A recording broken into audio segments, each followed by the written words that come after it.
میرے آقا کریم علیہ السلام ایک مرتبہ گھر میں تشریف لائے تو دیکھا روٹی کا ایک ٹکڑا پڑا ہوا ہے. میرے حضور نے وہ ٹکڑا اٹھایا, صاف کیا اور فرمایا عائشہ عزت والی چیز کا احترام کیا کرو, یہ جب کسی قوم سے روٹھ جاتی ہے نا تو واپس نہیں آتی. اب آپ دیکھیں کہ ہمارے ہاں کتنی بے قدری ہوتی ہے رزق کی. کہتے ہیں یار مفت کا کھانا مل گیا. مفت کا ملا ہے تو آپ نے جتنا آپ کا شکم ہے آپ اتنا ہی تناول کریں گے نا, نہ کہ آپ ضائع کریں گے اسے. دسترخوان سے اٹھا کر کھانا اس میں مغفرت کی بشارت ہے. اور فرمایا کہ جو برتن کو صاف کرتا ہے, پلیٹ کو صاف کرتا ہے, وہ برتن اس کے لیے دعائے مغفرت کرتا ہے. یہ اناج جو یہاں تک پہنچا ہے آپ کے دسترخوان تک, کبھی آپ نے غور کیا کہ یہ چلا کہاں سے؟ 6 مہینے میں فصل تیار ہوتی ہے. کبھی آپ جائیں دیہاتوں میں, جو فصل ہے وہ 6 مہینے میں تیار ہوتی ہے, چاہے چاول ہو چاہے گندم ہو. اب فصل پک گئی, اس کے بعد وہ کئی پروسیس سے گزر کر جو ہے وہ چکی تک آتی ہے, پھر وہاں اس کو فائن کیا جاتا ہے, پھر وہ پیکنگ, پروسیسنگ, پھر مارکیٹ, کئی ہاتھوں سے ہوتے ہوئے آپ کے گھر تک پہنچی.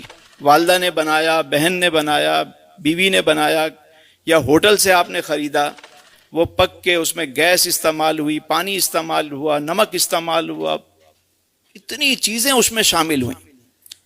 اور پھر وہ جب آپ کے سامنے کھانا آتا ہے تو آپ اسے اگر ضائع کر دیں گے, یہ لقمہ جو یہاں تک آتا ہے نا سہیل بھائی, جب ہمارے سامنے لقمہ آتا ہے تو اللہ نے یہ جو ہاتھ دیے ہیں نا ہمیں, سب سے پہلے یہ ہاتھ ہمیں بتاتے ہیں, یہ سینسر بتاتے ہیں یہ گرم ہے ٹھنڈا ہے, اس کو لے کے جانا چاہیے منہ میں یا نہیں لے کے جانا چاہیے.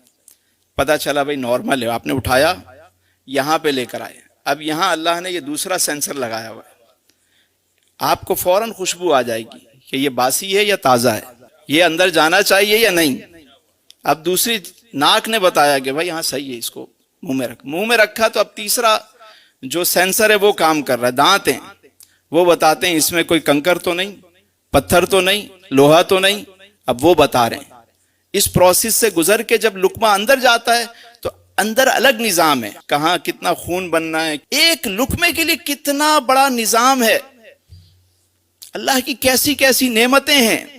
یعنی مثال اتنی سمپل سی ہے کہ اگر میں کسی کو ایک روٹی دوں اور وہ اسے اٹھا کے پھینک دے میرے سامنے تو میں اسے دوبارہ دوں گا؟ خالق کائنات نے رزق دیا, رزق پہنچا ہمارے سامنے گرما گرم,